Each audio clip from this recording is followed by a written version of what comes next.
कार्यक्रम के प्रायोजक हैं श्री मदन भाई रेखाबेन हुमड़, रूपेन प्राची हुमड़, अनगवीर आर्शवीर हुमड़, रिक्ता विशाल सेठी, आरिका अर्जुन सेठी। उपस्थित भव्यात्मा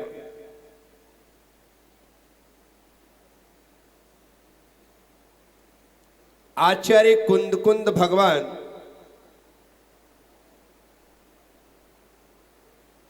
रेणसार जी में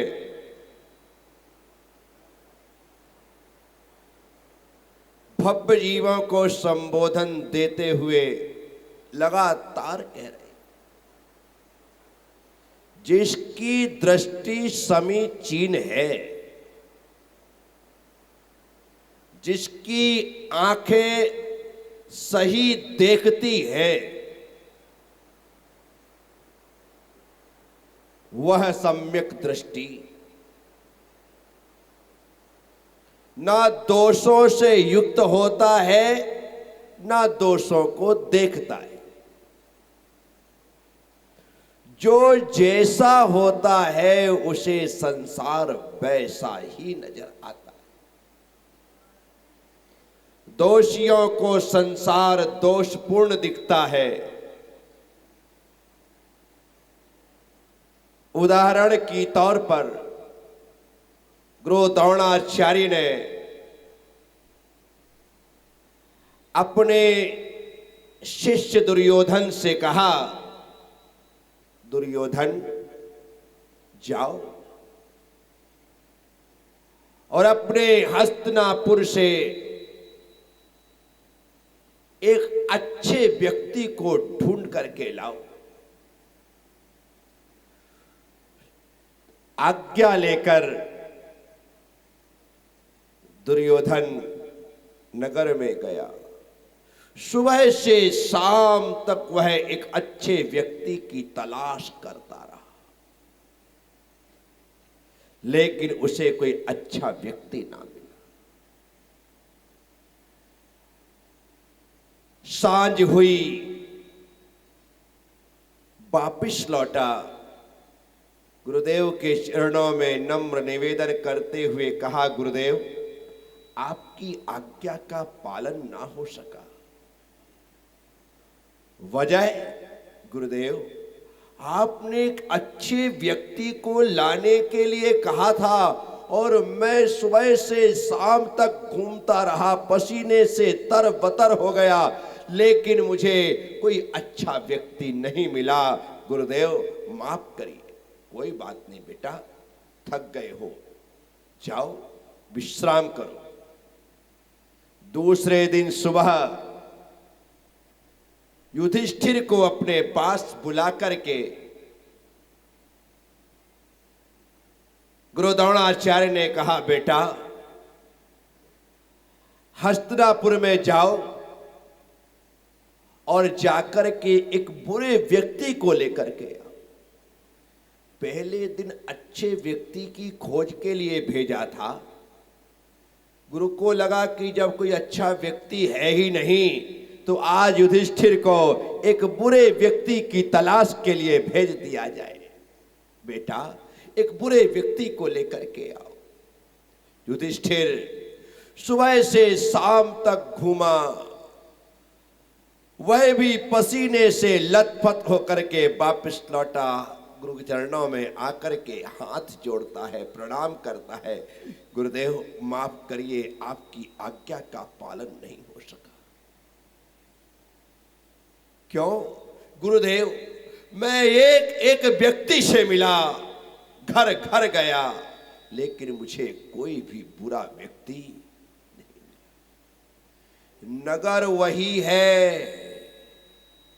एक को पूरे नगर में अच्छा व्यक्ति नहीं मिलता और एक को पूरे नगर में बुरा व्यक्ति नहीं मिलता।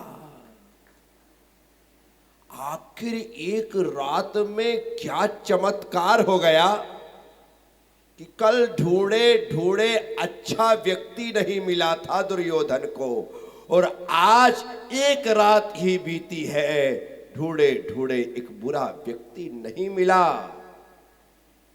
युधिष्ठिर को मैं आप सबसे कहता हूं, आज आप भी कोटा में निकल जाओ।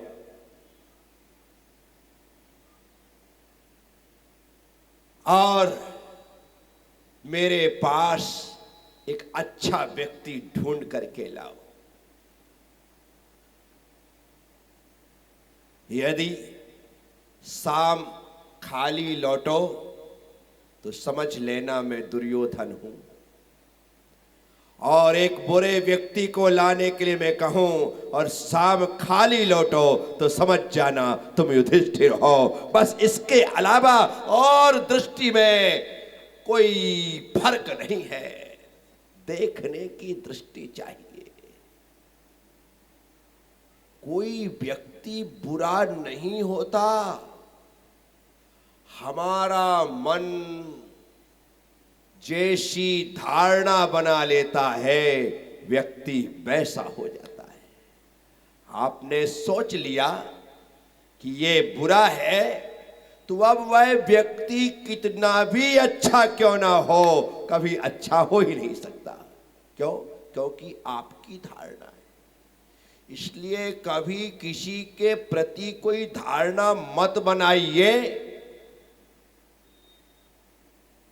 दूसरे के प्रति यदि आपकी गलत धारणा है तो गलत का गा और धारणा का धा दोनों मिलकर के जो बनता है वही तुम बनोगे।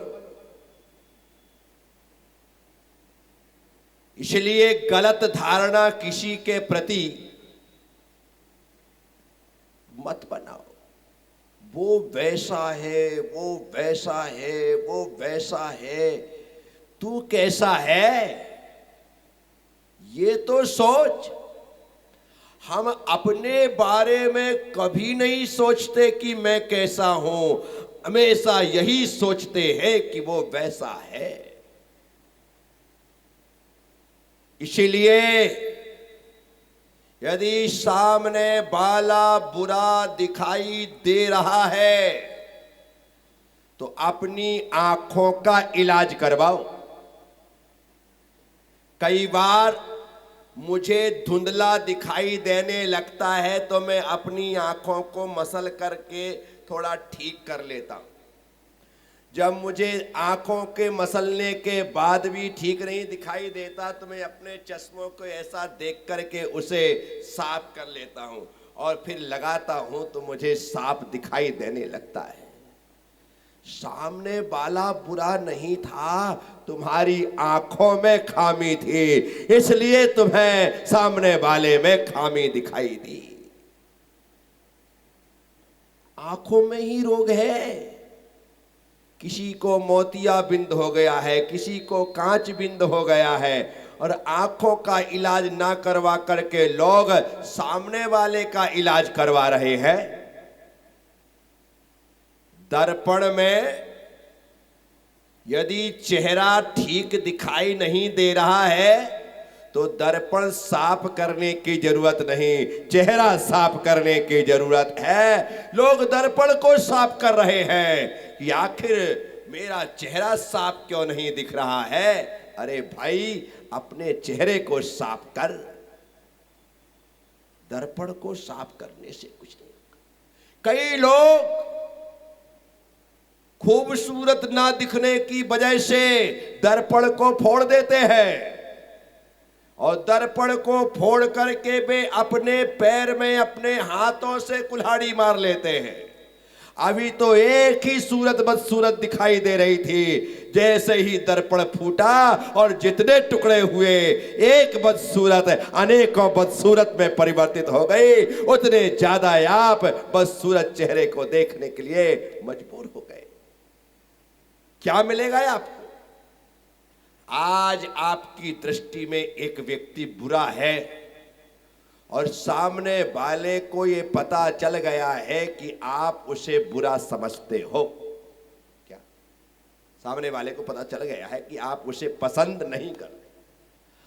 अब जिसे पता चल गया है कि सामने वाला मुझे पसंद नहीं करता है, अब वो अपने साथ रहने वालों के भीतर ऐसा बीज बोएगा कि अब उसके खेमे के लोग आपको पसंद नहीं करेंगे। काश टूट गया, टुकड़े टुकड़े हो गए, अब आपको कितने सारे लोग पसंद नहीं कर रहे। इसलिए एक को पसंद कर लो, आप अनेकों की नापसंद होने से बच जाएंगे।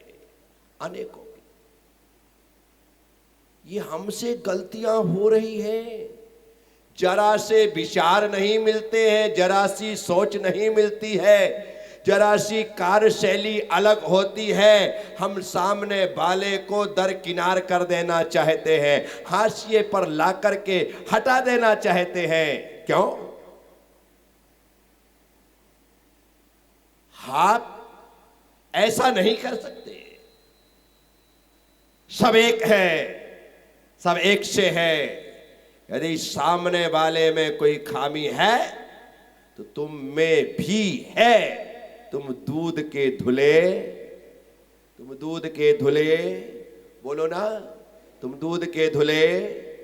संसार में यदि कोई दूध का धुला है तो वो सिर्फ तीर्थंकर परमात्मा है। सिर्फ तीर्थंकर परमात्मा, जिनका जन्म होता है और 100 धर्म इंद्र सबसे पहले सुमेरु पर्वत पर ले जाकर पांडुक शिला में 1-2 कलशों से नहीं, 1008 कलशों से भगवान का क्षीर से अभिषेक करता है, क्षीर सागर के जल से अभिषेक करता है। बे है दूध के धुले, हम थोड़े, हम तो ढंग से पानी से भी नहीं धुले। दूध के धुलने की बात तो बहुत दूर की है। विचार करो, हम हमेशा दूसरों पर ही ठीकरे फोड़ते, हम हमेशा दूसरों को ही बुरा कहते। कभी तो आप अपने आप के भीतर झांक करके देखो और आपको लगे कि नहीं यार, मैं दूसरे को गलत गलत कह रहा हूं, गलत तो मैं ही हूं। आपको ऐसा फील होना चाहिए। जैसे आप बुरा कह रहे थे ना, उसके भी ऐसे लंगोटिया यार है जिसके साथ तुम बैठना पसंद नहीं करते हो ना, उसके भी ऐसे खासम खास है कि जो उसके बिना ना लंच लेते हैं, ना डिनर करते, ना नाश्ता करते हैं, ना कॉफी पीते, ना चाय पीते हैं। वो आएगा उसके बाद ही हमारी पार्टी शुरू होगी। जिसको देख करके तुम्हारी पार्टी का रंग भंग हो जाता है, उसके कारण कहीं पार्टी में रंग आ जाता है, ऐसा भी तो है। तो इसका मतलब है आदमी बुरा तो नहीं है, आदमी बुरा तो नहीं। हमारी सोच, हमारी दृष्टि, हमारा नजरिया, हमारी नजरें खराब हो सकती है। इसीलिए जैन धर्म लोगों में दोष देखना पसंद नहीं करता, दूसरों में दोष देखना पसंद नहीं करता। जैन धर्म कहता है अपने में दोष देख, कितने दोष तेरे भीतर भरे हैं, और उन दोषों को निकाल निकाल करके तो गुणों से संपन्न हो जा। और जिस दिन तेरे भीतर के सारे दोष समाप्त होंगे और तू गुणों से संपन्न होगा, उस दिन तू ही परमात्मा होगा, तू ही ईश्वर होगा, तू ही भगवान होगा। तो साथियों, आचार्य कुंद स्वामी रयण सार जी की 7वीं गाथा में कह रहे हैं कि सम्यक दृष्टि जीव 44 दोषों से रहित होता है। मद मूढ़ मणा दृढ़म शंकादि बसण भय मदीयारम जैसिम चौ सवाले से ना संतिते होंति सदिष्टि। जिनके 8 मद 3 मूढ़ता 6 अनायतन शंकादि 8 दोष 7 व्यसन 7 भय और 5 अचार, ये 44 दोष नहीं होते। ते होंति सदृष्टि, वे सम्यक दृष्टि होते हैं। दोषों का सम्यक दृष्टि से नाता रिश्ता नहीं है। आचार्य कुंद स्वामी कहते हैं, अगली गाथा में इन्हीं दोषों को और बढ़ा करके कहते हैं कि जो वह सम्यक दृष्टि श्रावक है उसमें 77 दोष ना होकर के 77 गुण होते हैं। उभय गुण बसण भय मल बेरग्गा दियार भक्ति भी खंबा ए दे 77 दंसण सावय गुणा भणिदा। दोनों 8 मूल गुण 12 उत्तर गुण 7 व्यसन का त्याग 7 भय से रहित 25 मल दोषों से रहित वैराग्य से युक्त 5 अवसाद से रहित निर्विघ्न भक्ति भावना से सहित जो है वह सम्यक दृष्टि श्रावक 77 गुणों से युक्त है। साथियों, दोष तो कम है, गुण ज्यादा है। दोष भगवान 18 दोषों से रहित है और अनंत गुणों से सहित है।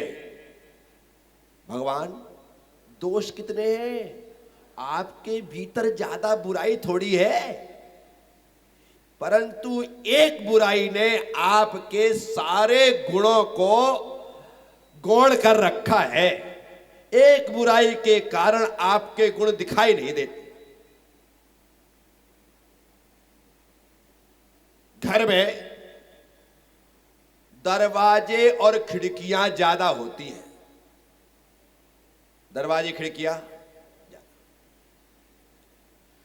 क्रॉस वेंटिलेशन के लिए झरोखे ज्यादा हो, लेकिन गंदे पानी को निकलने के लिए मोरी नाली 1 2 जितने बाथरूम में उनसे निकलेगा, उनसे निकल करके एक साथ टैंक में इकट्ठा होगा, फिर बाहर जाएगा। यही पोजीशन होती है। जितने बाथरूम में जितने लेट हैं आपके उतने ही होंगे ना, लेकिन दरवाजों की संख्या देखो, खिड़कियों की संख्या देखो, रोशनदान की संख्या देखो, वो ज्यादा है।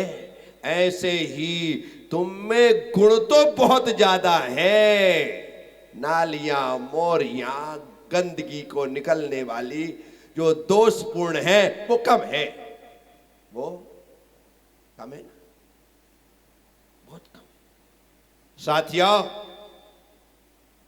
इसीलिए कोई गुस्सा करता है, ये उसकी सबसे बड़ी कमजोरी है। इस कार्यक्रम के प्रायोजक हैं श्री मदन भाई रेखाबेन हुमड़, रूपेन प्राची हुमड़, अनगवीर आर्शवीर हुमड़, रिक्ता विशाल सेठी, आरिका अर्जुन सेठी।